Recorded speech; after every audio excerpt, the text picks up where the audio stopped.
Ladies and gentlemen, welcome to my show, Crypto by Jess. In today's video, we're going to talk about the latest events that have been going on in the world at large, what's going on with the crypto markets, and what we can expect. Since we last spoke, we know that Bitcoin Nashville went on. We had speakers such as R.F. Kennedy speaking, Donald Trump speaking. We had Michael Saylor speaking, CEO and founder of MicroStrategy. It was really quite the incredible lineup of speakers. Each of their speeches were so interesting, frankly.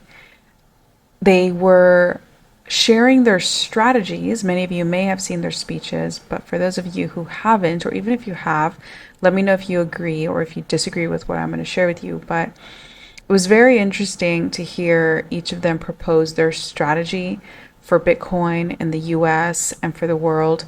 It seemed like while they were speaking to each other, to the crowd, they were also indirectly speaking to each other. And in so many ways, while, for instance, we had R.F. Kennedy on one side running for president, and then Donald Trump speaking on the, from his perspective as his opponent, as his opposing candidate.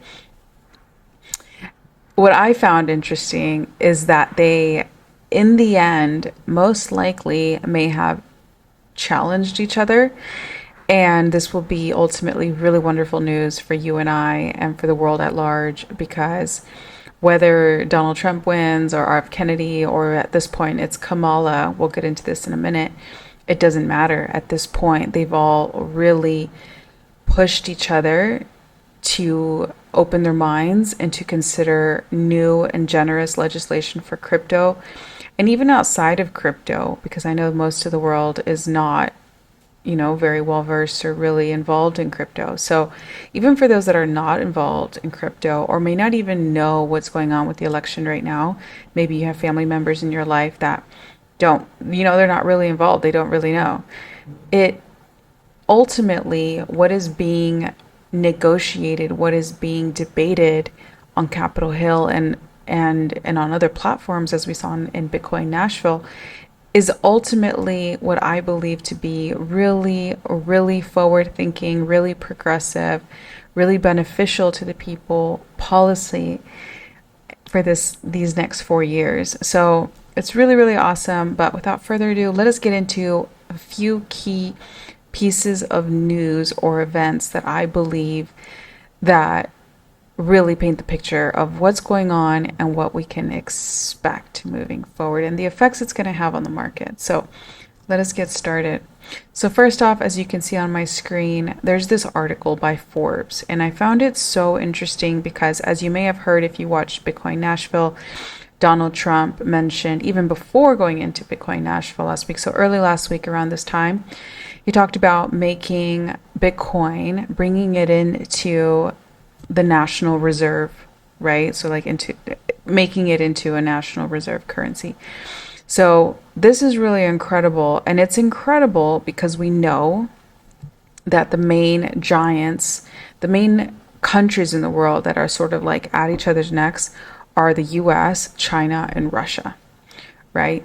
And we know that in many regards, as this article goes through, the US and Russia and China have all been sort of competing with each other throughout the ages, for a very long time.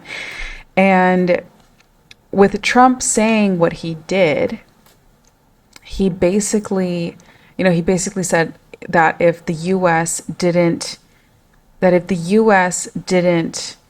and we'll get into what I'm showing you on the screen right now, but if the US did not bring in Bitcoin and become pro-Bitcoin, or, actively look at Bitcoin as the reserve currency asset that it is, then it was going to get left behind, basically. And Russia and China were going to basically overpower the US, right? Because they're not dumb.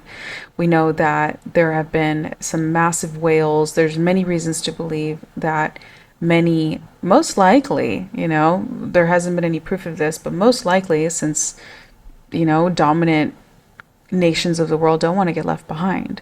So chances of Russia and most likely China already buying tons of Bitcoin is very, very likely.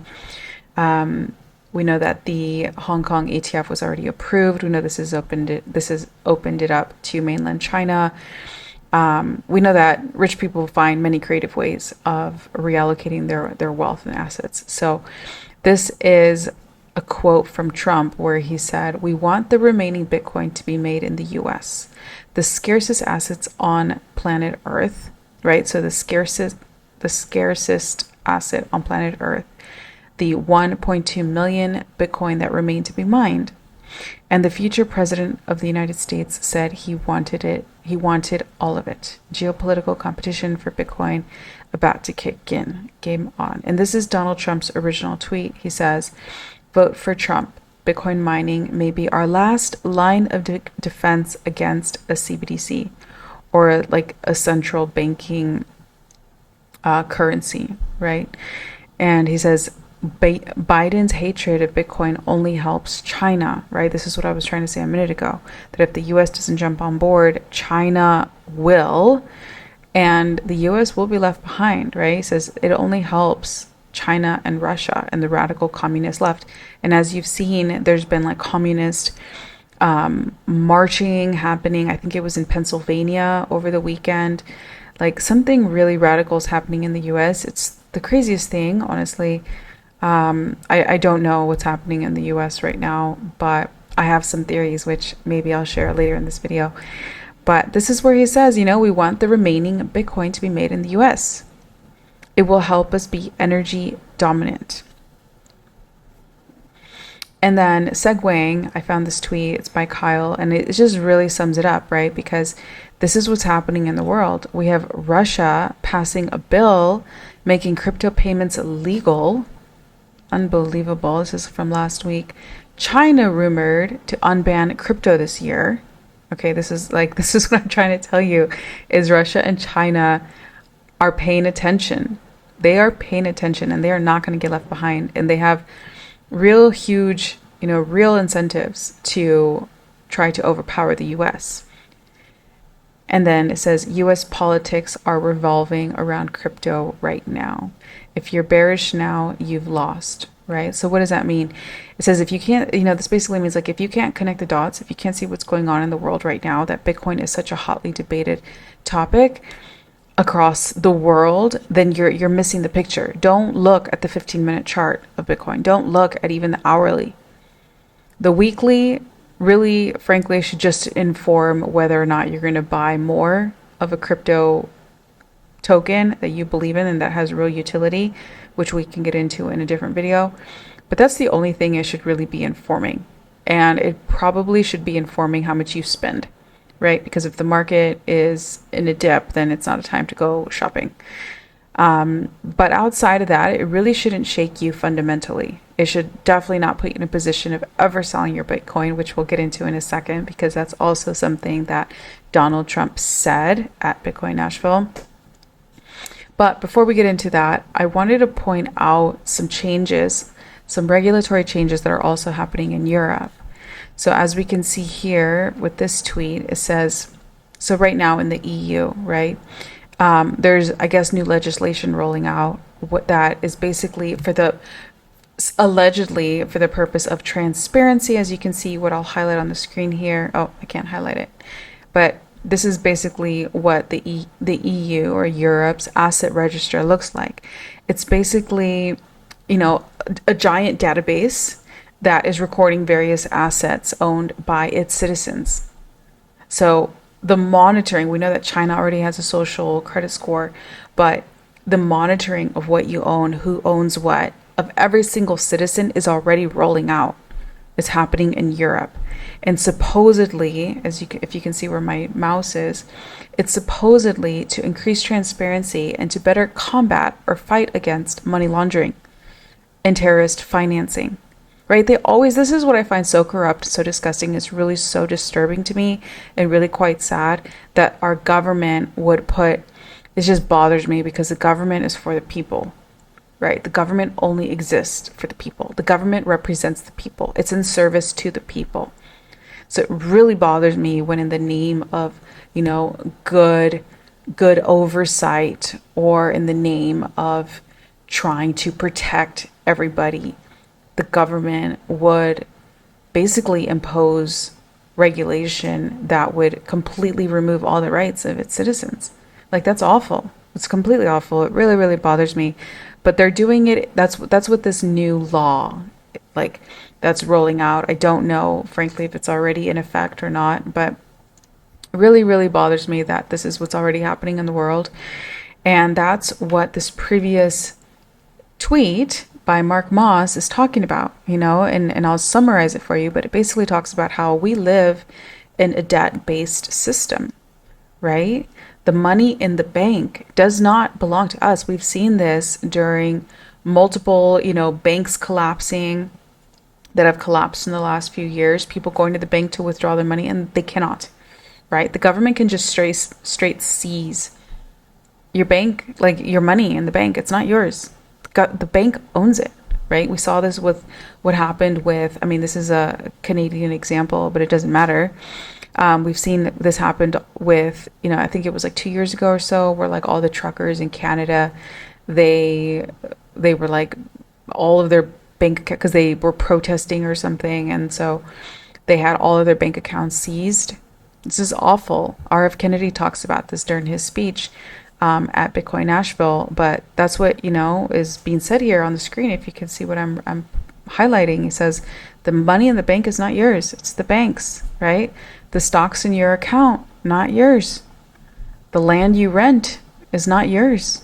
Bonds, not yours. It's all owed to you. And it may seem small, but there's a big difference between this, right? Owning and renting. And this is why Bitcoin is such a revolutionary paradigm shift. It doesn't fit into the existing system. It's completely revolutionary. When you buy your Bitcoin and you hold it on your own wallet, it's yours. No one can take that from you. War can break out. You may have to leave overnight, whatever. Flood, whatever is going on. You take your phone, you take your ledger or your cold storage wallet, bye. You have your money, no one can take it from you, right? Bitcoin gives everyone the ability to own property in an immutable and censorship-resistant way with no cost to protect, right? Isn't it crazy? Like, the bank charges you like so much and then gives you like, what is it? Like 1% on your savings, or even that. It's unbelievable.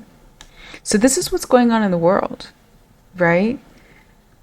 And this is why Bitcoin and this is why crypto has been at the center of this election. Because our system is broken. And we see that with the dollar's inflation. I think it's year to date. I think the US dollars, I don't even want to misspeak, but I think it's like almost 90% of its purchasing power. And in the last year, I believe it's 25%. You can correct me in the comments if I'm wrong. But this is why, like, the system is broken, and this is why, there's alliances such as the BRICS nations rising up to create their own currency so that they can break away from the US dollar, right? And this is why Donald Trump is bringing this up on, bringing Bitcoin into the National Reserve, like the National Reserve, like the fund, the reserve, right? But anyway, so change is on the horizon. Change has to come. Change absolutely has to come. But shifting gears just a little bit, we know that, obviously, like, unless you've missed it entirely in the news, then I'm happy to catch you up. But Biden is no longer running for the Democrat. He's no longer the Democratic nominee. So Kamala is taking his place, and the internet has just, like, seriously, there's like a meme now after Kamala. They're making fun of her, because of her race, because she's a woman, because of this, because of that. I could take offense to a lot of that, but I don't, simply because that's the world we live in, right? But the point is, there is real legislation she's passed in the past that is worth questioning, and I think that that's where I'll stay focused, and I think that's where that's where it would be the healthiest to stay focused on. But that said, you know, this gentleman, Ryan Sean Adams, him and his co-host or his partner, they run Bankless Nation. It's a podcast. It's really good, but it's really quite advanced. Anyway, he interviews Novogratz. I just saw like a few minutes of it, but he interviews Novogratz, who I believe was one of the first investors in Ethereum, funding Vitalik. So, very knowledgeable, smart money investor.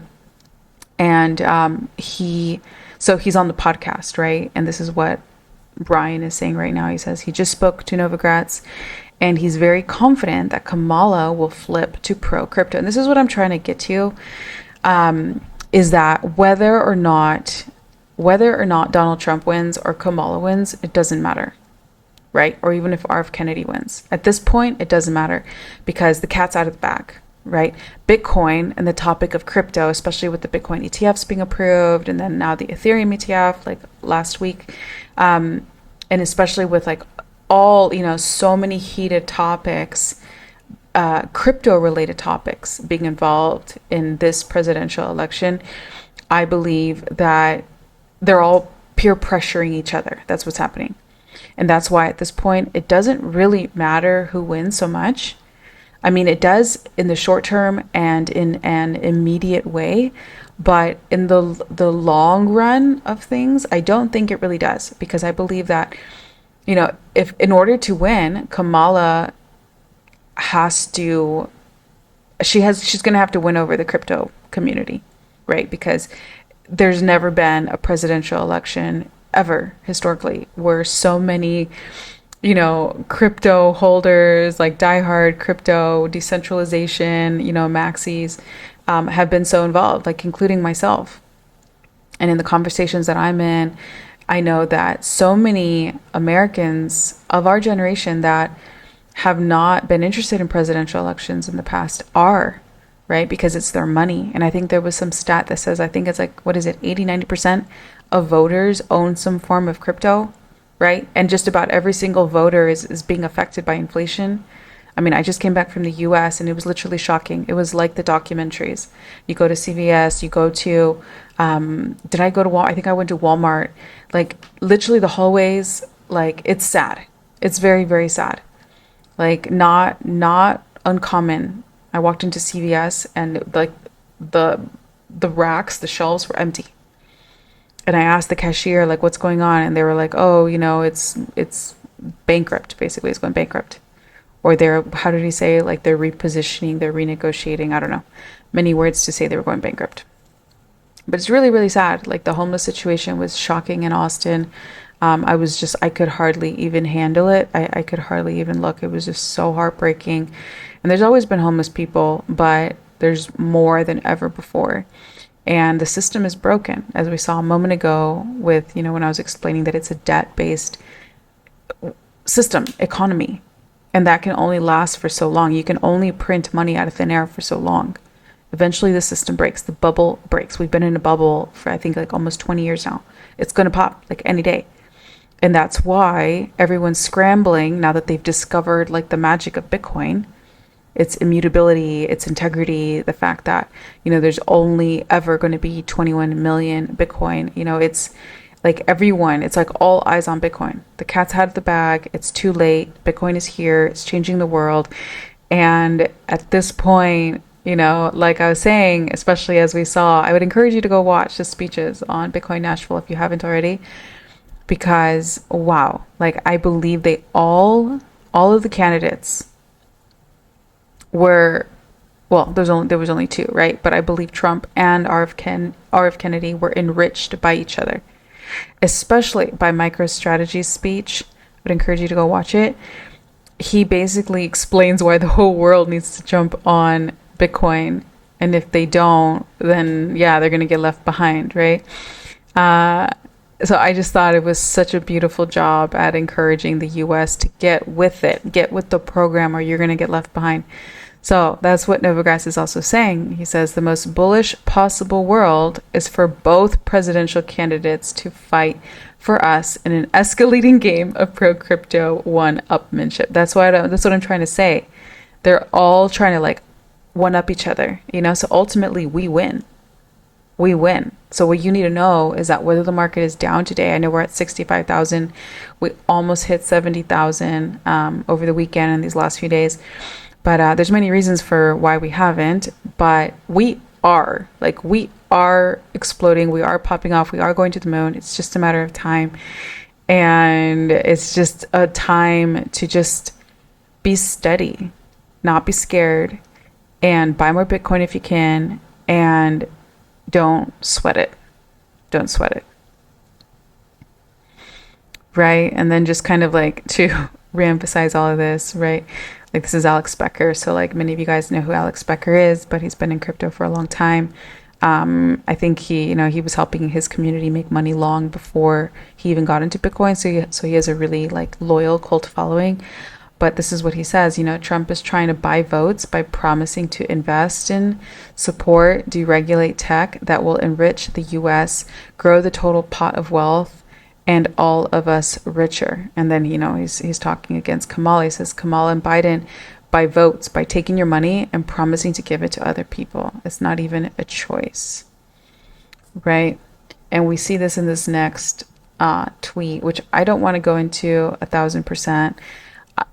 Obviously I went through it before, making this video, but what I will graze over it, right? So this is that same gentleman, Mark Moss, and he talks about what I just said a moment ago, which is stop attacking Kamala on her race or sex or her path to the White House, because rumors are that she got to the top unethically, but not getting into that.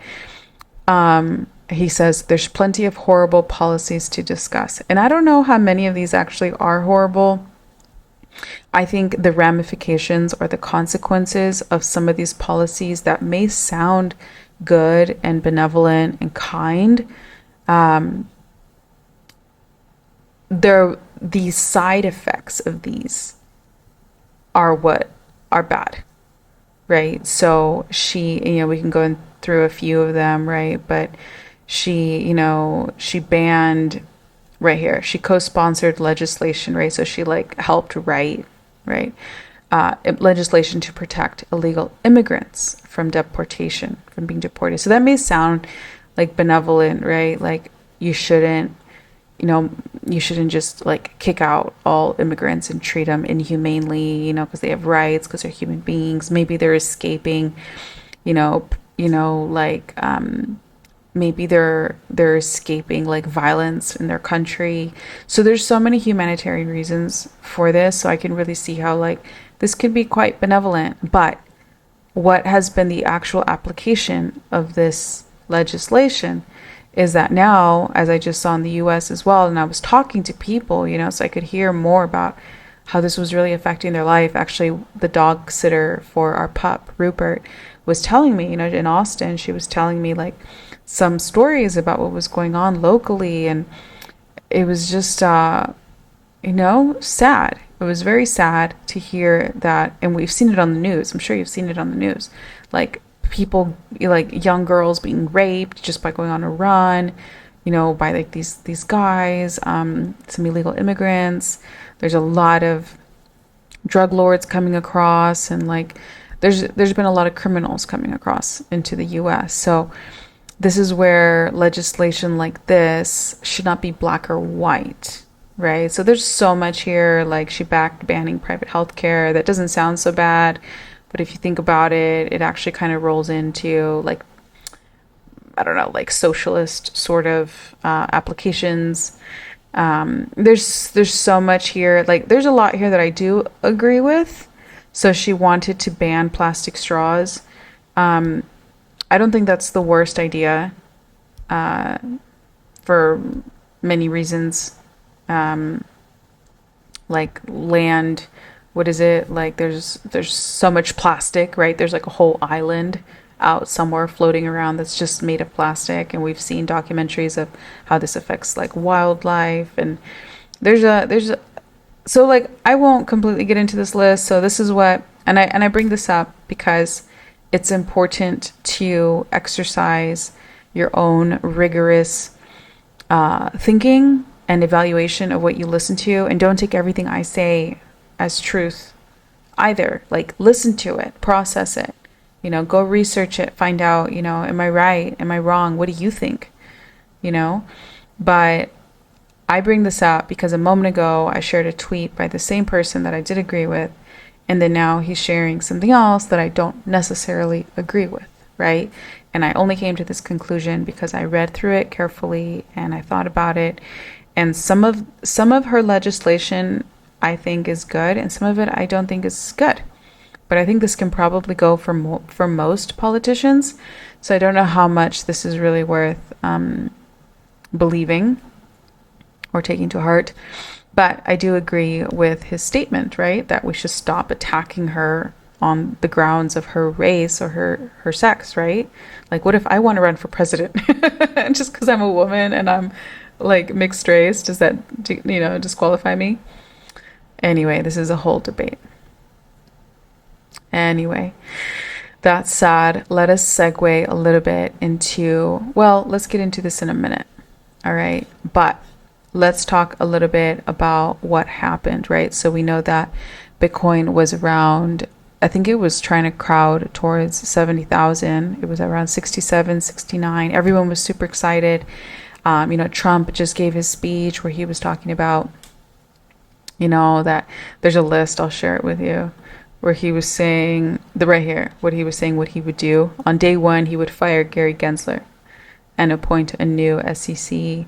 Some were criticizing him over the fact that he had to say it 2 times because he liked that the crowd cheered. So it kind of just, I don't know. They were just saying he liked the attention. Doesn't matter. He said he would create a U.S. government strategic national Bitcoin stockpile. So basically all the Bitcoin that is in U.S. custody, that has been seized, mainly most of it from Silk Road, as we'll see in a minute. He said he would just move it over, right, to the National Reserve. The U.S. government would keep 100% of the Bitcoin it owns. He said Bitcoin is going to the moon. Some thought that that was his way of trying to sound like a Bitcoiner, so that because everyone knows if you're in Bitcoin and crypto that's what you say. So if you hear someone else say it, you feel like you're listening to like a club member, an insider. So anyway, he said never sell your Bitcoin. He said Bitcoin would surpass the market cap of gold. He reaffirmed his pledge to help release Ross Ulbricht, which I covered in my last video, I believe, who was the creator of Silk Road and has been sentenced to life in prison. He was only like a very young person when this happened, and I don't think it's right that he should go to prison for creating something that others used to do illicit activities to do illegal activities.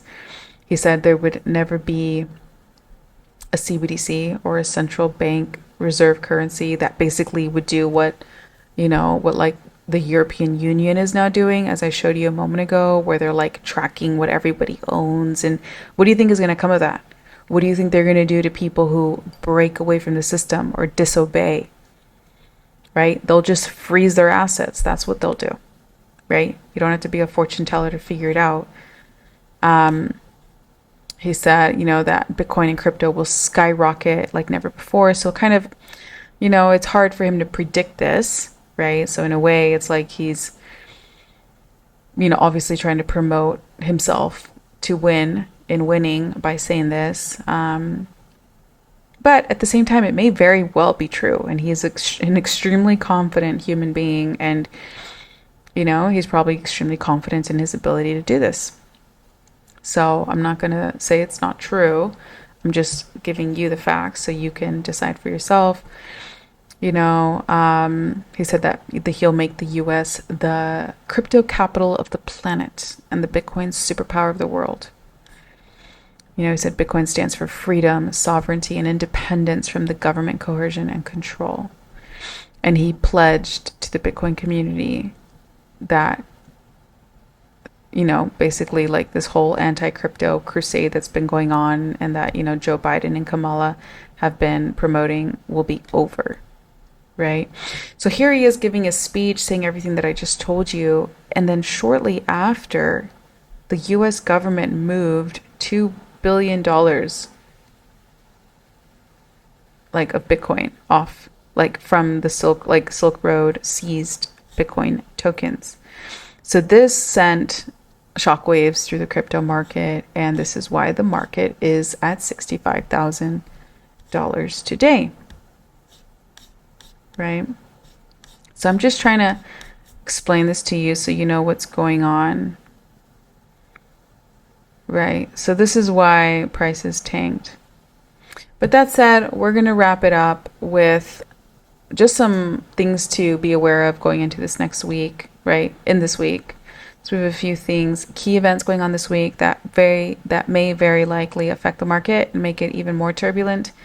So just be aware of this. Don't freak out. Just look at it like the weather, okay? Bitcoin is going to the moon. It is going to skyrocket. Like, it's everywhere. Everyone's adopting it everywhere. And there's only so much left. So you have nothing to worry about. But this is what's going on this week. So just so you are aware, we have the CB consumer confidence data coming in. So there's a report that talks about like the consumer confidence rate, which I believe could very well be manipulated, because how do we check their data, right? Unless it's on blockchain, which it's not. It's really hard to check whether this is true or not. So just be aware of that. They're going to be reviewing like job openings data. The Fed rate decision and statement is going to come out. Manufacturing data, June jobs report. So keep in mind that not all of this can be validated. So who knows if it's true? And I hate to question the government. I really do. It doesn't feel good. You feel like you should be able to trust the government. And maybe what they report is the truth, right? But the point is that these bits of information are coming out this week, and it's most likely going to shake the market, right? But anyway, guys, I hope you gained value from this video. I know everything that I shared wasn't entirely novel, right? You've probably heard a little bit about it or watched it on some other video, but I really wanted to connect it all for you and let you know that ultimately, no matter who wins, we win. That's it. Bitcoin is going to the moon. There's only so much. And at this point, as we saw Novogratz said, at this point, they're all peer pressuring each other into good crypto regulation. So that said, we're all going to win. It's exciting, and I'm excited. But all right, guys, I love you very much, and I will catch you guys here in the next day or two because I'm traveling. Ciao.